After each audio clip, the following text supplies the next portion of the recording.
He ran. Liam ran faster than he ever thought possible. Branches whipped at his face, stinging his skin. The mist swirled around him, cold and damp. It clung to his clothes, making them heavy. He couldn't see more than a few feet ahead. Where was he going? He didn't know. He just knew he had to get away, away from the chilling whisper that seemed to follow him. It wasn't just the whisper, it was a feeling, a terrible, icy feeling that something was right behind him. His lungs burned with every ragged gasp of air. Each breath was a struggle. Thorns tore at his jeans, drawing blood. But he didn't dare stop. He couldn't stop. Not now. Not with that thing so close. He stumbled over a gnarled root, sprawling forwards onto the damp, mossy ground. Panic clawed at his throat. He scrambled up, his hands slick with mud and something else. Something cold. He didn't look. He just pushed himself up, forcing his aching legs to move, to run, to escape the unseen horror. The sounds of the jungle were usually a comfort, the chirping of insects, the distant calls of unseen birds. But now they were twisted, warped into something sinister. Every rustle of leaves sounded like a footstep. Every snap of a twig sounded like a bone breaking. Or was it just his imagination? His heart hammered against his ribs, a frantic drumbeat in the oppressive silence that fell whenever the whispers paused. He had to find Ella. It felt like a lifetime ago. Another world. A world filled with sunshine, not this suffocating mist. Liam remembered the picnic so clearly. Ella had packed a wicker basket, overflowing with their favourite treats. Crusty bread, sharp cheddar cheese, sweet strawberries and a flask of lemonade. They'd found a perfect spot, a small clearing bathed in golden sunlight beside a gently babbling brook. Ella's laughter, bright and clear, had echoed through the trees, a sound that always made Liam's heart feel light. She'd been wearing that yellow summer dress, the one that made her eyes sparkle even more. He remembered teasing her about the slightly burnt sausage rolls. She'd swatted him playfully with a napkin, her smile wide and infectious. They'd talked for hours about everything and nothing, their dreams for the future, silly childhood memories, the places they wanted to explore together. The jungle back then had seemed like an adventure, a beautiful, untamed wilderness they were eager to discover. Not this monstrous trap. He had to protect that happiness, that love.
Warnings. They were scientists, adventurers. The mist was thicker than usual that evening, pressing against the windows of their small cabin like a living entity. Liam was trying to mend a leaky tap, the drip, drip, drip echoing unnervingly in the quiet. Ella was sketching by the dim light of a paraffin lamp, her brow furrowed in concentration. Suddenly, the lamp flickered violently, plunging them into near darkness before settling into a sickly, weak glow. A cold draught swept through the room, though the windows and door were firmly shut. Liam shivered, a prickle of unease crawling up his spine. "Did you feel that?" he asked, his voice barely a whisper. Ella looked up, her eyes wide. "It's freezing all of a sudden," she murmured, rubbing her arms. Then they saw her. Standing in the darkest corner of the room, a figure began to coalesce from the shadows and the swirling indoor mist. She was tall and slender, draped in what looked like a tattered ancient wedding gown, the white fabric yellowed and stained with age and damp. Her face was obscured by a heavy veil, but they could feel the intensity of her gaze, cold and sorrowful. An aura of profound sadness and an even more profound anger emanated from her. The days that followed the spectral bride's horrifying demand were a living nightmare. The jungle, once a source of wonder, now felt like a prison, its misty tendrils tightening around them. The ghost did not appear again in full form, but her presence was a constant oppressive weight. Sleep offered no escape, only tormented dreams filled with shadowy figures and sorrowful whispers. Liam and Ella barely spoke, the unspoken terror hanging heavy between them. How could they fight a ghost? How could they escape a curse woven into the very fabric of this ancient place? The demand was insane, impossible. Ella began to change. Dark circles appeared under her eyes, her usual vibrant energy replaced by a listless fear.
His ambition, it seemed, warred with his heart.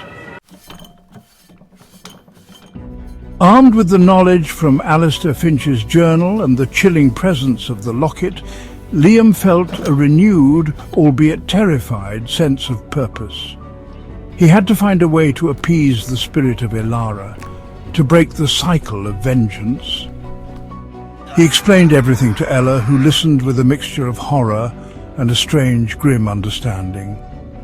The locket lay between them on the rough wooden table, its tarnished surface seeming to absorb the dim light of the cabin, pulsing with a faint, cold energy. They knew they couldn't just destroy it. That might unleash something even worse. Liam knew what he had to do. There was no other way. Ella was fading before his eyes. The ghost's demand was the only path. He found a crumbling shrine deep in the jungle. It felt charged with an old, potent energy. This, he decided, would be the place. He told Ella he was going for a final search. He waited until the mist was thickest. He carried the tarnished silver locket. As he approached, he felt her presence. She materialized before him, her veiled face tilted in anticipation. "You have decided," her voice whispered. Liam's heart pounded. "Yes," he managed, his voice hoarse. "I will marry you, to save Ella." When Ella finally found the clearing, guided by an instinct she couldn't explain, the sun was trying to pierce through the dissipating mist. The small, ancient shrine was a ruin, A pile of shattered stones and upturned earth. There was no sign of Liam, only a profound, echoing silence. She called his name, her voice cracking with desperation over and over again, but only the rustling leaves of the jungle answered. Panic seized her.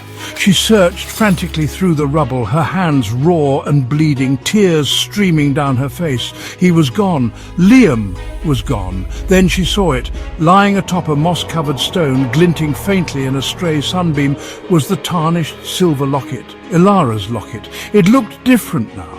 The tarnish seemed less pronounced, the silver almost polished, and it felt warm to the touch, not cold as Liam had described.